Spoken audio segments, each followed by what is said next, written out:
আসসালামু আলাইকুম, আমি সাদিয়া। মম সাদিয়া লাইফস্টাইল চ্যানেলের নতুন আরেকটি ভিডিও দেখার জন্য আপনাদের সবাইকে আমন্ত্রণ জানাচ্ছি। কাছে দূরে দেশ এবং দেশের বাইরে যে যেখান থেকে আমার এই ভিডিওটি দেখছেন, আশা করছি আল্লাহর রহমতে সবাই ভালো আছেন। আমরাও ভালো আছি আলহামদুলিল্লাহ। বরাবরের মতো সংসারের কাজ, তার সাথে কোথায় ঘুরতে গেলাম, সবকিছু মিলে আজকের ভিডিওটা। আশা করছি আপনাদের কাছে ভিডিওটি ভালো লাগবে। তাই শুরুতেই সবার কাছে একটা লাইক চেয়ে নিচ্ছি। প্লিজ একটা লাইক দিয়ে ভিডিও কন্টিনিউ করবেন।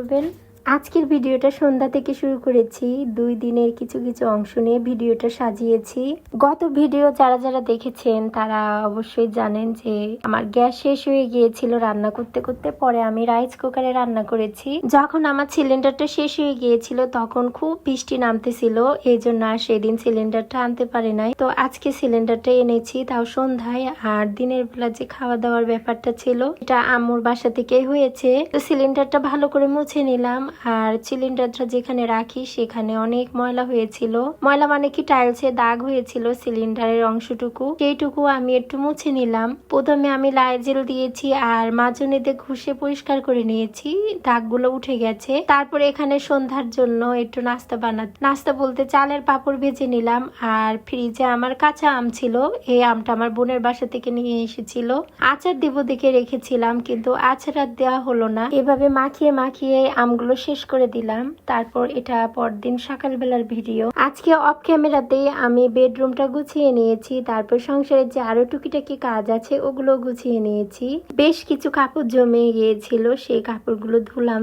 ধুয়ে ভাবলাম যে গোসলটাও করে নেব। তো গোসল করার আগে পুরো বাসাটা মুছে নিয়েছি, মুছে নিয়ে গোসল দিয়েছি। তারপর চলে এসেছি একটু নাস্তা বানাতে। নাস্তা বলতে এখন কিন্তু প্রায় 11:30টার মতো বাজে। আজকে একটু দেরি হয়ে গেছে। আমার ভিডিওর এখন পর্যন্ত কে কে আছেন জানি না, যদি কেউ থেকে থাকেন তো আপনাদের উদ্দেশ্যে কিছু কথা বলবো। আমার যতটুকুই ভিউ হয়, আমি যাদের ভিডিও দেখি তারাই এসে আবার আমার ভিডিও দেখে। বাড়তি কোনো ভিউয়ার্স আমার ভিডিওতে নেই, তো সেটাতে সমস্যা নেই, কারণ সবকিছু একবারে পাওয়া যাবে না। অবশ্যই আমাকে ধৈর্য ধরতে হবে। কিন্তু কথা হচ্ছে, সবাই শুধু বলে ফুল ওয়াচ করে দিয়েছি। আচ্ছা, ফুল ওয়াচ করলে তাহলে কি আমার ভিডিওতে ইমপ্রেশনস কম হবে কেন বলেন? গত ভিডিওতে আল্লাহর রহমতে ভালোই হয়েছিল, কিন্তু এই ভিডিওতে আমি যতটুকু বুঝলাম, আমার ভিডিও যে যে দেখেছে বেশিরভাগ সবাই কেটে টেনে টেনে দেখেছে, হয়তো 1 মিনিট 2 মিনিট এইরকম দেখেছে। আচ্ছা বলেন তো আপনারা কেন এই কাজটা করেন? আমার ভিডিও যদি ভালো না লাগে তাহলে আমার ভিডিওটা চালুই করবেন না। আর চালুই যখন করেন তাহলে আপনাদের পুরো ভিডিও দেখতে কোথায় এত সমস্যা হয় বলেন?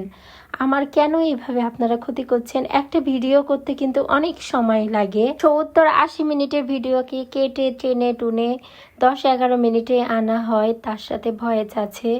আর কত এই গরমের মধ্যে কিন্তু ফ্যান অফ করে ভিডিওতে ভয়েস দিতে হয়, অনেক বেশি কষ্ট লাগে। তারপরও সময় যায়। ভালো লাগতো যদি আমার কোনো ফলটা ভালো হতো। আপনারা যে কেন এই ক্ষতিটা আমার করছেন, আমি আসলে কি বলবো আপনাদেরকে? আর কিছু বলবো না আমি, কিন্তু আমি জানি আমি আমার দিক থেকে ঠিক। আমি এই ইউটিউবে কাজ করতে এসে কিন্তু মিথ্যা কথা বলি না। আমি যার ভিডিও দিই তাকে ফুল ভিডিওই দেখে দিই। আর এই মিথ্যা কথাটুকু, এই মিথ্যা আশ্বাসটুকু দিই না যে আপনার ভিডিওটা আমি ফুল দেখলাম, কারণ এখান থেকে আমার কোনো লাভই হচ্ছে না। আর আমি যদি মিথ্যা কথা বলি সেটাতে কিন্তু আমার জীবনের চরম একটা ক্ষতি হয়ে যাবে। তো এটা আমরা অনেকেই এটা বুঝি না। আজকে অনেক কথা বলে ফেললাম। আমার কথাগুলো যদি কারো কাছে খারাপ লেগে থাকে তাহলে আমাকে ক্ষমাস্বরূপ দৃষ্টিতে দেখবেন। খারাপ তাদের কাছেই লাগবে যারা এটা করে, আর যারা এগুলো করে না তাদের কাছে অবশ্যই খারাপ লাগবে না, ভালোই লাগবে। তো সকালে নাস্তা করে হঠাৎ সিদ্ধান্তেই, মানে কোনো পরিকল্পনা ছাড়াই, আম্মু আমার খালার বাসায় যাবে। তো আমাকে বলল চলো। প্রথমে যেতে চেয়েছিলাম না, কারণ আমার হাজবেন্ডকে বলা হয়েছিল না। তো তারপরে ভাবলাম যে যাই, তাকে মেসেজ দিবনি। আর যখন আমি যাওয়ার সিদ্ধান্ত নিয়েছি সেই মুহূর্তে আমার হাজবেন্ড ঘুমাচ্ছিল, তো ওই জন্য আর তাকে জানানো হয় নাই। না জানিয়ে একটা মেসেজ দিয়ে তো রাস্তায় আসতে একটু রাস্তার পাশের ভিডিও করেছিলাম, তো সেটা একটু আপনাদের সাথে শেয়ার করলাম। আর এই ভিডিওটা ছিল পরের দিন ভোরবেলার ভিডিও। আমার ছোট মেয়ে আর আমি নামাজ পড়ে ছাদে এসেছি। এই মুহূর্তে কিন্তু মেঘলা আকাশ ছিল, রাতে টুকটুক করে একটু একটু বৃষ্টি হয়েছে। তো আমি আর আমার মেয়েটা একটু ছাদটা ঘুরে ঘুরে দেখছিলাম। চারিদিকে খুব সুন্দর ঠান্ডা হাওয়া আসতেছিল, খুব ভালো লাগতেছিল। তারপর দুই মা মেয়ে দুষ্টামির ছলে এখানে একটা জাম্বুরা গাছ ছিল। তো জাম্বুরা গাছের আমি জাম্বুরাটা এমনি দেখতেছিলাম, কারণ এখনো কিন্তু জাম্বুরা হয় নাই। দেওয়ার সাথে সাথে জাম্বুরাটা ছিঁড়ে আমার হাতে আসলো, বুঝলাম না কি হইলো। তো আমার ছোট মেয়েকে দিলাম, সেই মুহূর্তে টিপ টিপ করে বৃষ্টি শুরু হয়েছিল, ছাদে আর থাকতে পারে নাই। আর এটা ছিল বেলা ওঠার পরে, রোদ্দুর উঠে গেছে। তো গাছে কিন্তু এখনো অনেক কাঁঠাল আছে, সব ছোট ছোট কাঁঠাল। তো আমার খালাতো ভাই আমাকে কিছু কাঁঠাল পেরে দিচ্ছে, তো আমি সেটা আবার নিয়ে নিয়ে উঠোনে রাখতেছি। আর এদিকে খালার হচ্ছে একটা কুমড়োর গাছ আছে আর চাল কুমড়োর গাছ, তো সেখান থেকে আমি কিছু শাক উঠিয়েছি। এখানে মিষ্টি কুমড়ো, চাল কুমড়ো আর কলমি শাক এগুলো দিয়ে ভাজি করব। আম্মু সেগুলো দিয়েছে, তারপর সুন্দর করে ধুয়ে দিয়েছে। আমি সেগুলো একদম ছোট ছোট করে কেটে নিয়েছি, এখন সেটা ভাজি করব। তো এখানে পেঁয়াজ, মরিচ, রসুন এগুলো দিয়ে তার সাথে শুকনা মরিচ দিয়েছি। আর যখন হয়ে এসেছে সামান্য একটু জিরা দিয়েছি, কারণ এই মিষ্টি কুমড়ার পাতার কিন্তু একটা গন্ধ আছে, ওই গন্ধটা আমার কাছে জানি কেমন লাগে। তো যাই হোক, শাকটা কিন্তু খেতে অনেক বেশি মজা হয়েছিল। এদিকে আবার একটু গরুর মাংস রান্না করব। খালা বলেছিল পাতিলে রান্না করতে, তো আমি পাতিলে রান্না না করে কড়াইতেই করতেছি, যে আর কোনো কিছু কালি করার দরকার নেই।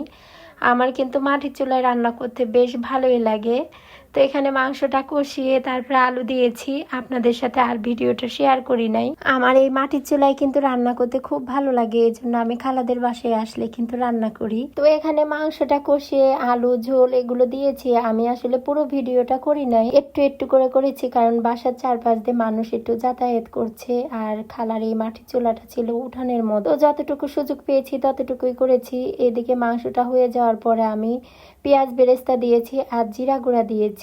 আর এখানে টাকি মাছ ভর্তা করব, পেঁয়াজ রসুন মরিচ ভেজে মাছ দিয়ে দিলাম। এই মাছগুলা কিন্তু অনেক বেশি কালো ছিল, আমার আম্মু সেগুলা ঘুষে একদম সাদা করে দিয়েছে। কিছু কিছু মাছ আছে যেগুলো কিন্তু কালো, ওইভাবে রান্না করলে তরকারির মধ্যে দেখতে ভালো লাগে না। আর যে জিনিস দেখতে ভালো লাগে না সেটা কিন্তু খাওয়ার রুচি জাগে না। তারপর রান্নার মাঝেই কিন্তু এই দুপুরবেলা চলে এসেছি পেয়ারা বাগান দেখার জন্য। খালাদের এখানে কিন্তু পেয়ারা বাগান আর কলা বাগান অনেক বেশি। তো ছোট ছোট কিছু যে বাঁশের পাতার মতো দেখালাম, ওটা কিন্তু আদা গাছ। এখানে কলার বাগানের মধ্যে একটু একটু পরপর আদা গাছ লাগিয়েছে। তো আমি পেয়ারা নিব দেখে এখানে চলে এসেছি। এখনই উনি পেয়ারা উঠাবে। যাদের পেয়ারা বাগান তারা অবশ্য খালাদের আত্মীয়ই হয়। তো আমাদের কিন্তু বাগানের মধ্যে ঢুকতে দেয় নাই, উনি বাগান থেকে পেয়ারা উঠাচ্ছে। তো আমি এবার সেগুলো দেখতেছি। আমিও কিন্তু সাইড দিয়ে যতটুকু পেরেছি উঠিয়েছি। আমি যে পেয়ারা উঠাচ্ছিলাম আমার যে কি ভালো লাগছিল, মনে চায় নাই যে খেয়ে দেখি, শুধু মন চাচ্ছিল যে একটার পর একটা পেয়ারা উঠাই। আর চারপাশে কিন্তু বাতাস ছিল, অনেক বেশি রোদ্দুর উঠেছিল, কিন্তু তাতেও গরম লাগতেছিল না। এই রোদ্দুরের মধ্যে যে বাতাসটা, সেটা এত বেশি ভালো লাগতেছিল। আমি একটু আকাশের ভিউটা নিলাম, আকাশটা কত সুন্দর লাগছে না। আর তার সাথে হচ্ছে পাট ক্ষেত দেখতে তো আরো বেশি ভালো লাগতেছিল। খালাদের বাড়ির পাশে যে এত সুন্দর জায়গা, এর আগে কখনো তো আসা হয় নাই, তো আসলে খুব ভালো লাগতেছিল। এখানে পেয়ারা সিরা শেষ হয়ে গেছে, তারপরে বাসায় চলে এসেছি পেয়ারা নিয়ে। বাসায় আসার পরে এখানে তবারক খাচ্ছি। জুম্মার নামাজ পড়ে মসজিদে কিছু তবারক দিয়েছে, সেটা আমার খালাতো ভাই আমার খালু নিয়ে এসেছে।